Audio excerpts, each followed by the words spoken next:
അധപ്പതനം എന്നല്ലാതെ എന്ത് പറയാൻ? കോൺഗ്രസിന് അന്തസ്സുണ്ടെങ്കിൽ അയാളോട് MLA സ്ഥാനം രാജിവെക്കുമെന്ന് വേണം. ഞങ്ങൾ പുറത്താക്കി, ഇനി അയാൾ ഏത് കയ്യാലെ ചാടിയാലും കുഴപ്പമില്ല എന്ന് വിചാരിക്കുന്നത് ശരിയല്ലല്ലോ. അയാളെ പുറത്തു പോകാൻ പറയൂ.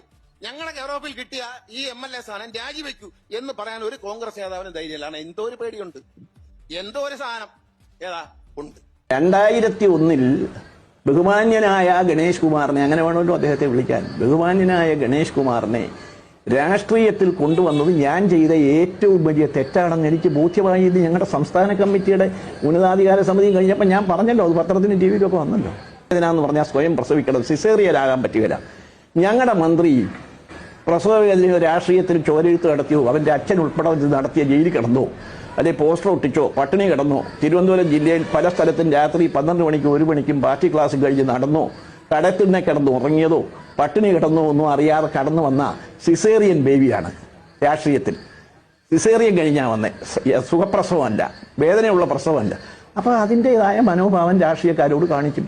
അതാ ഇപ്പൊ കാണിച്ചുകൊണ്ടിരിക്കുന്നത്. പിന്നിൽ മന്ത്രിയാ എനിക്ക് പറ്റിയ ഒരു കൈപ്പഴയാണല്ലോ ഇത് എല്ലാം കൊണ്ടും. ഞാൻ പേടിച്ചിട്ട് വരുമ്പോഴൊക്കെ ഞാൻ എന്റെ ബെഡ്റൂമിൽ പോയി കുറ്റിയിട്ടിട്ടായിരിക്കും. ഈ അടിയും പിടിയും എല്ലാം കഴിഞ്ഞ് ഷൂട്ടിങ്ങിന് പോയി കഴിഞ്ഞപ്പോഴാണ് എന്റെ കൈ അനക്കാൻ പറ്റുന്നില്ല, നടക്കാൻ പറ്റുന്നില്ല, തലയിലെല്ലാം മുഴച്ചു വന്നു, കഴുത്തിലെല്ലാം പാടായിരുന്നു, മൂക്കില് ഇടിച്ചിട്ടുണ്ട്, എന്തോ ഒരു സാധനം, ഒരു ചെയറിന്റെ എന്തോ ഹാൻഡിൽ എന്തോന്നോ പൊട്ടി വന്നിട്ടുണ്ട്, അത് വെച്ചിട്ട് അടിച്ചത്. ഇവിടെ എല്ലാം പാടുകളും ഇവിടെയും എല്ലാ സ്ഥലത്തും ഉണ്ടായിരുന്നു.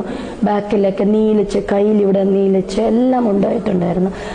ഇത് അപ്പോഴാണ് എനിക്ക് ആ വേദനയൊക്കെ തോന്നി, ഫിസിക്കൽ വേദന അപ്പോഴാണ് വന്നത്. അതുവരെ ഞാൻ ആകെ അപ്സെറ്റ്, തകർന്നു പോയതിന്റെ ഒരു അപ്സെറ്റ് ആയിരുന്നു.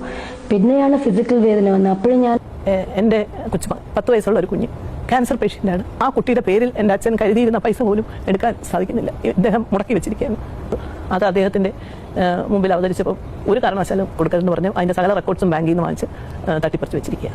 സ്വന്തം രക്തത്തിലുള്ള ഒരു കുഞ്ഞ് സിവിയറായ വളരെ ക്രിട്ടിക്കലായിട്ടിരിക്കുന്ന ഈ അവസരത്തിൽ ആ കുഞ്ഞിന് ഉള്ള സഹായം നിഷേധിക്കുന്ന ആൾക്ക് എന്ത് മനുഷ്യത്വം? പിന്നെ അതൊരു മനുഷ്യനാണോ? പത്തനാപുരത്തുകാർ ഇത് കാണുന്നില്ലേ? മറുപടി പറയട്ടെ. അപേക്ഷിച്ചു, ഒരു സ്ഥലമോ ഒരു സ്വത്തോ ഒന്നും വേണ്ട, ഞങ്ങൾ കേസെല്ലാം പിൻവലിക്കാം, പക്ഷേ ഈ കുഞ്ഞിന്റെ ജീവൻ രക്ഷിക്കാൻ സഹായിക്കണം.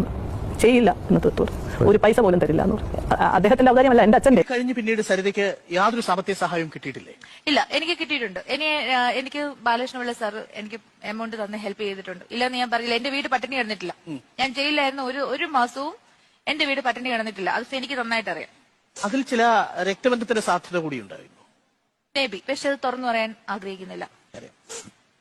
അതിൽ ചില രക്തബന്ധത്തിന്റെ സാധ്യത കൂടി ഉണ്ടായിരുന്നു. മേബി, പക്ഷെ അത് തുറന്നു പറയാൻ ആഗ്രഹിക്കുന്നില്ല.